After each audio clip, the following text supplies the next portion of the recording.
नमस्कार दोस्तों, मैं आपके अपने चैनल पर आपका स्वागत करती हूँ। आज का जो टॉपिक है वो है क्रियात्मक अनुसंधान के लिए समस्या का चुनाव एवं तथा इसके क्षेत्र। यानी कि क्रियात्मक अनुसंधान जब हम कैसे करेंगे, इस समस्या का चुनाव तथा इसका क्षेत्र क्या है। तो मैं आपको सबसे पहले कहना चाहूँगी कि इसके पहले भी जो बेसिक है, जैसे क्रियात्मक अनुसंधान होते क्या है, रिसर्च क्या होता है, या फिर इसके कितने प्रकार हैं, मैंने पिछले वीडियो में बताया है। अगर आपने उस वीडियो को नहीं देखा तो प्लीज़ आप विजिट करके आप प्लीज़ देख लीजिएगा, क्योंकि वो अगर समझ में आएगा तभी ये समझ में भी आएगा। और ये जो टॉपिक पढ़ाया जा रहा है वो बच्चे जो बीएड या फिर डीएलएड कर रहे हैं उनके लिए बहुत ही इम्पोर्टेंट टॉपिक है ये। और जो नीट कर रहे हैं उनके लिए भी ये टॉपिक मोस्ट इम्पॉर्टेंट होता है, बिकॉज ये this is very important topic for every teaching examination. So क्रियात्मक अनुसंधान के लिए समस्या का चुनाव एवं तथा इसके क्षेत्र, आज का टॉपिक यही है। तो मैं स्टार्ट करती हूँ।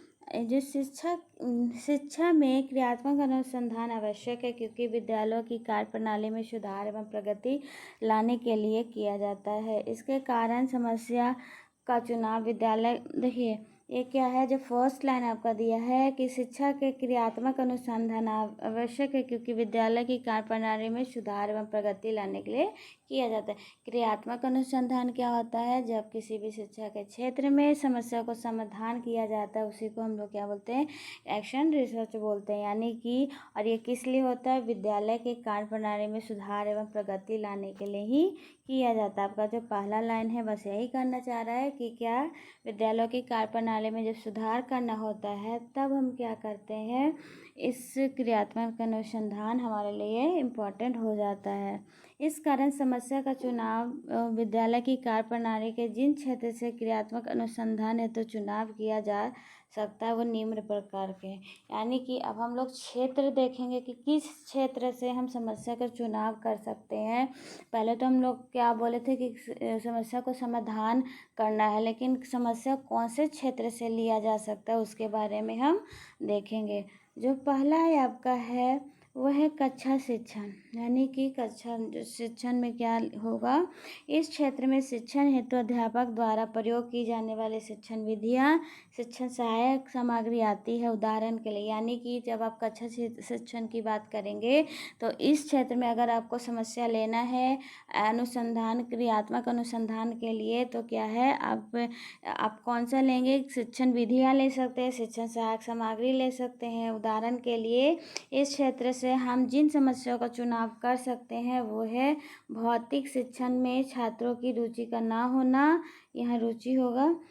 उसके बाद गृह कार्य करके ना लाना इत्यादि। यानी शिक्षण जो पहला है कक्षा शिक्षण, क्लास से कौन सा समस्या ले जा सकते हैं, जैसे भौतिक शिक्षण है, साइंस है, उसमें बच्चे क्यों नहीं इंटरेस्ट ले रहे हैं, या फिर गृह कर करके होमवर्क करके बच्चे क्यों नहीं ला रहे हैं। तो ये सारी समस्या को हम लोग क्या करेंगे, एक समस्या के रूप में लेंगे और इसके बारे में हाइपोथेसिस रिसर्च करेंगे। इसी को हम लोग क्या बोलेंगे, एक्शन रिसर्च। जो सेकंड आपका है वो है छात्रों का व्यवहार। यानी कि सेकंड आप ले सकते हैं छात्रों के व्यवहार में, जैसे शिक्षण प्रक्रिया का अंतिम उद्देश्य छात्रों के व्यवहार में वांछित परिवर्तन लाना है। जो देखिए जितना भी है क्या है, हमारा शिक्षा का क्या है लक्ष्य, कि बच्चों में वांछित परिवर्तन हो सके, डिजायरेबल चेंजेस आ सके। यानी कि शिक्षण प्रक्रिया का अंतिम जो उद्देश्य होता है वो क्या होता है, छात्रों के व्यवहार में वांछित परिवर्तन लाना होता है। कभी कभी हम देखते हैं कि छात्र विद्यालय या कक्षा में असामान्य व्यवहार करने लगते हैं, अतः विद्यालय, यानी कि आप देखते होंगे क्या कि बच्चा जो है बहुत उद्यमी करता है क्लासेस वगैरह में, बच्चा बदमाशी करता, बहुत शैतानी करता है।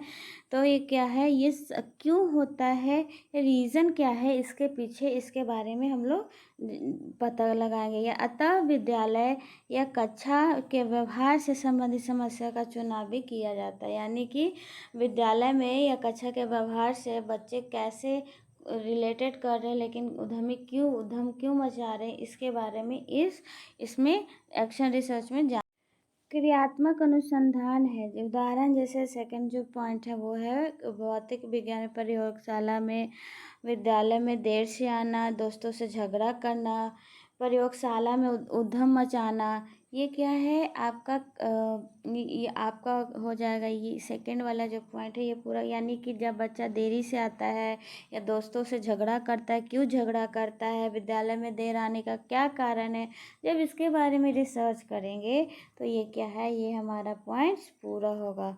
अब आपका थर्ड पॉइंट है क्या, विद्यालय का प्रशासन एवं संगठन। इसमें भी बहुत सारी समस्या आती है, तो इसमें कैसे ले सकते हैं समस्याओं को वो देखेंगे। वर्तमान समय में विद्यालय में स्वस्थ वातावरण के होने का महत्वपूर्ण आवश्यक है, यानी कि जैसे जानते ही अगर स्वस्थ वातावरण होगा तभी क्या होगा, एक विद्यालय सही ढंग से चल पाएगा।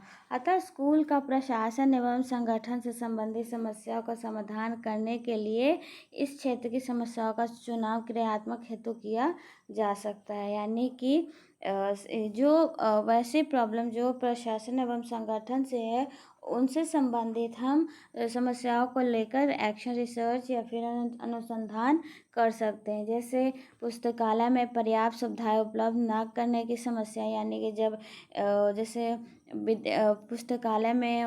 पुस्तकालय में सारी सुविधा क्यों नहीं है, इसका रीज़न क्या है, कैसे इसको पूर्ति किया जा सकता है, इसको हम क्या कहेंगे, क्रियात्मक अनुसंधान। या विद्यालय में परीक्षा के दौरान नकल करने से रोकने की समस्या, यानी कि कैसे प्रशासन या संगठन स्कूल का होगा जो बच्चों में नकल करने की प्रवृत्ति है उसको रोका जा सकता है। अगर इस क्षेत्र से लेंगे तो ऐसे हम लोग बहुत सारे टॉपिक लेकर एक्शन रिसर्च कर सकते हैं। फोर्थ है पाठ्यगामी क्रियाएं, यानी कि पाठ्यगामी क्रियाएं भौतिक विज्ञान शिक्षा में यहाँ पाठ्य होगा। पाठ्यगामी क्रियाओं का अत्यधिक महत्व होता है, अतः इसके सफल आयोजन में होने वाली समस्याओं के समाधान के लिए, यानी कि देखिए पाठ्यगामी यानी कि जो पाठ को वैसी क्रियाएं जो पाठ को पूरा करने में सहायता करती है उसे हम लोग क्या बोलते हैं, पाठ्यगामी क्रियाएं बोलते हैं। यानी कि जब आप भौतिक विज्ञान की पढ़ाई करते हैं या पढ़ाते हैं तो उसमें क्या होता है, बिना आप पाठ्यगामी क्रियाएं के आप उसको पूरा कर नहीं सकते हैं। जैसे विजिट करना कहीं, साइंस फेयर में जाना, एग्जीबिशन में जाना, ये क्या पाठ्यगामी, बहुत सारे खेल भी हो जाएंगे, हमारा स्पोर्ट्स हो जाएंगे, ये सब हमारा पाठ्यगामी क्रियाएं हैं। तो बिना पाठ्यगामी क्रिया के पूरा नहीं हो सकता है। तो अतः इसके सफल आयोजन में होने वाली समस्याओं को क्षेत्र का चुनाव भी क्रियात्मक हेतु किया जा सकता है। यानी कि जब आप पाठ्यगामी क्रियाएं कराते हैं वो अच्छे से ढंग से हो नहीं पाता है, तो उसके पीछे रीज़न क्या है, उस रीज़न को उस समस्या को आप लेकर अगर रिसर्च करते हैं तो क्या है, वो पाठ्यगामी क्रिया के क्षेत्र से क्रियात्मक अनुसंधान होगा। जैसे विज्ञान क्लब का सफल संगठन ना होना, यानी अगर विज्ञान क्लब का सही ढंग से गठन नहीं हो पा रहा है तो उस समस्या को लेना, विज्ञान मेले का सफल आयोजन न कर पाना, यानी कि उसके पीछे रीज़न, उसका रिसर्च करना क्यों नहीं हुआ, अगर नहीं हुआ तो कैसे किया जा सकता है। जब हम इन कारणों को पता लगाते तो एक तरह से क्या है, रिसर्च हो जाता है। लास्ट है, फिफ्थ है आपका मूल्यांकन। यह एक महत्वपूर्ण ध्रुव है सफल मूल्यांकन, यानी कि मूल्यांकन किसी भी चीज़ के लिए ज़रूरी होता है। मूल्यांकन से आप अपनी स्थिति को पाते हैं, जब किसी भी चीज़ को आप जानते हैं या फिर जानना चाहते हैं तो उस स्थिति में आप अपने आप को किस लेवल तक लेकर गए हैं या फिर किस लेवल तक पहुंच पाए हैं, वो हमें मूल्यांकन के थ्रू ही पता लग सकता है। तो इसमें क्या है, यह एक महत्वपूर्ण ध्रुव है। सफल मूल्यांकन होते एक विश्वसनीय एवं वैध परीक्षण की आवश्यकता होती है। जब आपको मूल्यांकन करना होता है तो क्या है, आपको एक सफल वैध वैलिडिटी और एबिलिटी वाले टेस्ट हमको लेना होगा। एक अच्छे परीक्षण का निर्माण से संबंधित समस्याएं इस क्षेत्र के अंतर्गत आती है, जैसे भौतिक विज्ञान के लिए विश्वसनीय एवं वैध परीक्षण के निर्माण की समस्याएं, यानी कि जिससे इसमें मूल्यांकन मोस्ट इम्पॉर्टेंट है। और इसमें क्या है, जैसे कि अगर किसी भी अगर टेस्ट को बनाया जाता है तो अगर वो विश्वसनीय नहीं है या फिर वैध नहीं है, वैलिड नहीं है, वैलिडिटी उसकी नहीं है, तो क्यों नहीं है, ऐसे करके अगर हम उस क्षेत्र की समस्याओं को लेते हैं तो वो कौन से क्षेत्र से आएंगे, वो मूल्यांकन के क्षेत्र से हम क्रियात्मक अनुसंधान कर सकते हैं। तो ये था आपका पूरा वीडियो टॉपिक, और ये टॉपिक था यानी कि आप किस क्रियात्मक समस्या को किस क्षेत्र से आप ले सकते हैं, किन किन क्षेत्रों से, या कैसे कैसे समस्या को आप समस्या पर क्रियात्मक अनुसंधान कर सकते हैं, ये इसी बेसिस पे था। आई होप आपको समझ में आया होगा। ये मोस्ट इम्पॉर्टेंट टॉपिक है, इसको स्किप मत कीजिएगा। अगर नहीं समझ में आता है तो 1-2 बार 3 बार और कहीं अदर बुक से या वीडियो से भी समझ सकते हैं। बिल्कुल ये जो टॉपिक है मोस्ट इम्पॉर्टेंट है। और आई होप अगर समझ में आपको टॉपिक आया होगा तो प्लीज़ वीडियो को लाइक शेयर और सब्सक्राइब कीजिएगा। Thank you and have a good day.